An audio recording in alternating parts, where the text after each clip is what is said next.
はい、今日はきゅうりの佃煮を作っていきます。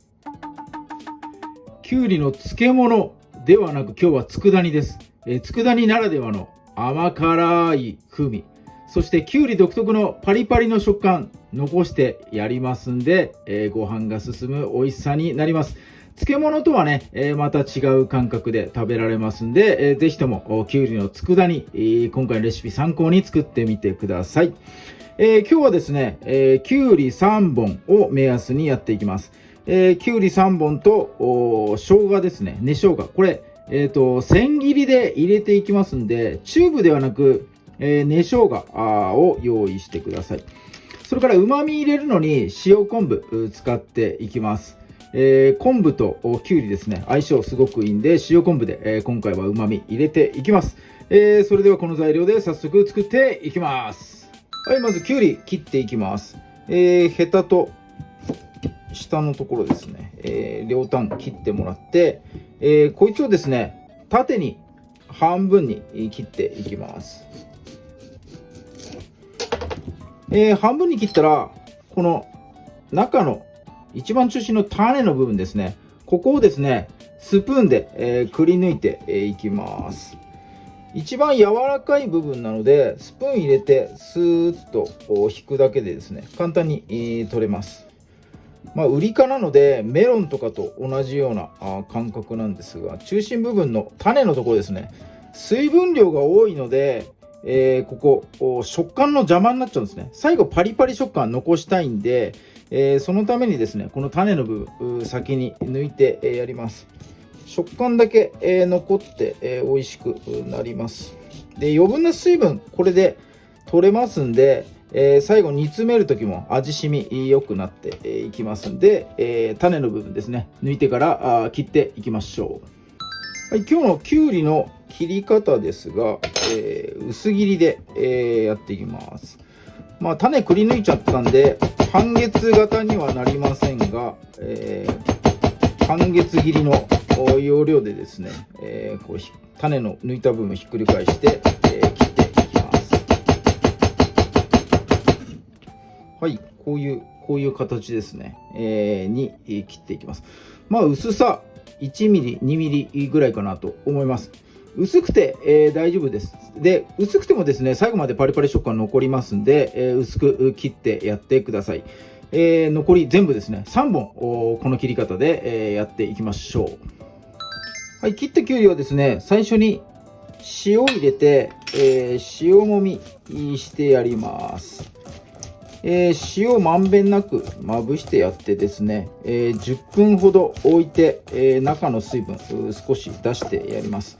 どうしても水分が多い野菜なので、佃煮煮物にする前にですね、余分な水分抜いておきたいんで、10分以上置いてもらって、中から自然にですね、水が出てくるのを待ちます。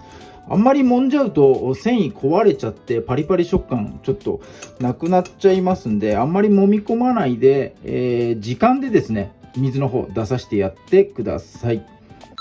はい、で生姜は千切りにしておきます。はい、塩漬けしたきゅうりですね、水分絞って、やります。何もしなくてもこのぐらい水分出てますが、さらにですね、ぎゅっと絞って、やって、水分抜いていきましょう。ここで水分抜けば抜くだけ味染みますんで、ちょっと頑張ってですね、水分の方抜いてやってください。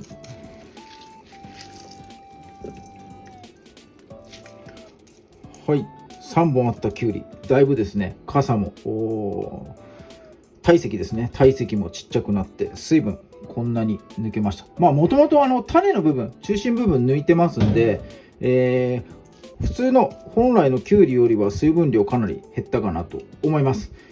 こいつをですね、今日フライパンで、調理していきます。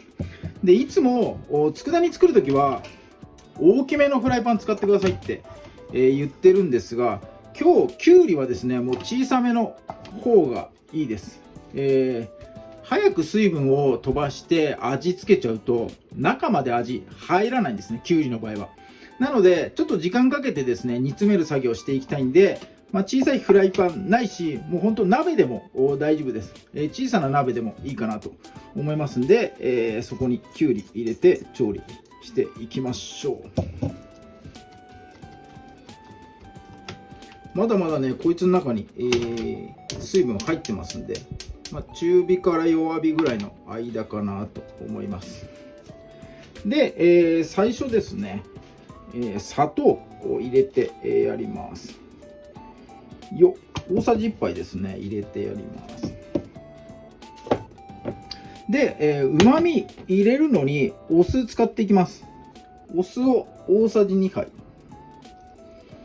で、お酢入れると酸味入っちゃうんで、これ漬物と一緒じゃねえかってなっちゃうんですけど、最初にですねお酢の酸味しっかり火を入れて飛ばしてやります。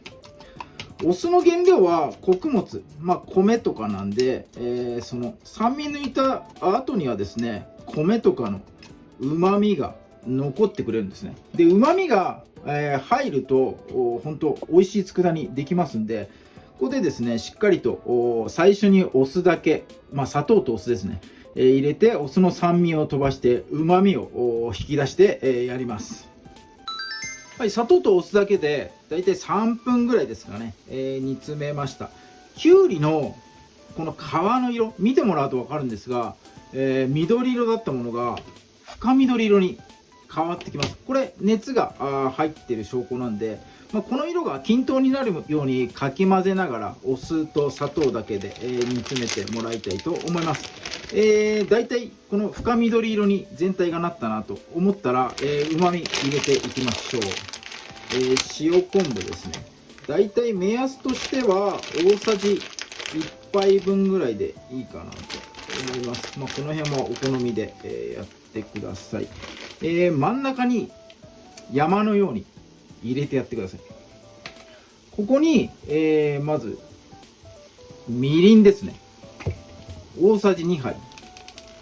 この昆布の中心部分にわざと垂らしてやって、昆布の下からですね水蒸気上がってくるようにしてやります。そうすると昆布ふやけてですね混ぜやすくなりますし、うまみ成分溶け出しますんで、で、次が醤油ですね。醤油も大さじ2杯です。お酢とみりんと醤油大さじ2杯ずつです。で最初の砂糖だけ、大さじ1杯になります。砂糖塩昆布大さじ1杯ですね。そして千切りにしといた生姜ですね入れてやりましょう。でお好みでアクセントとしてですね輪切りの唐辛子ほんのちょっとでいいです。これ入れすぎちゃうと辛くなっちゃいますんで、ほんのちょっとアクセント程度に入れてやって、これで混ぜながらですね煮詰めていきます。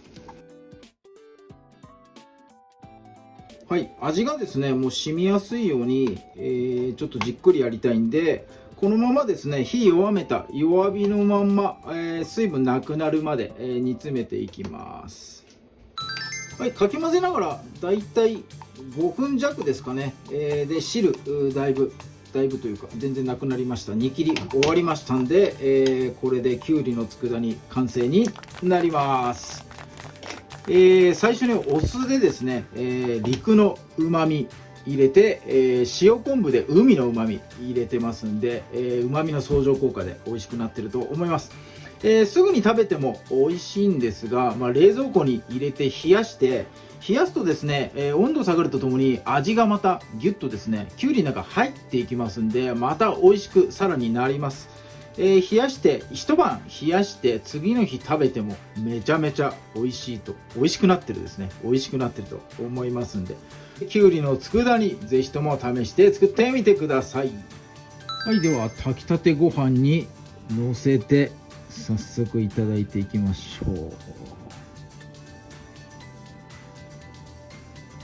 う。よっ、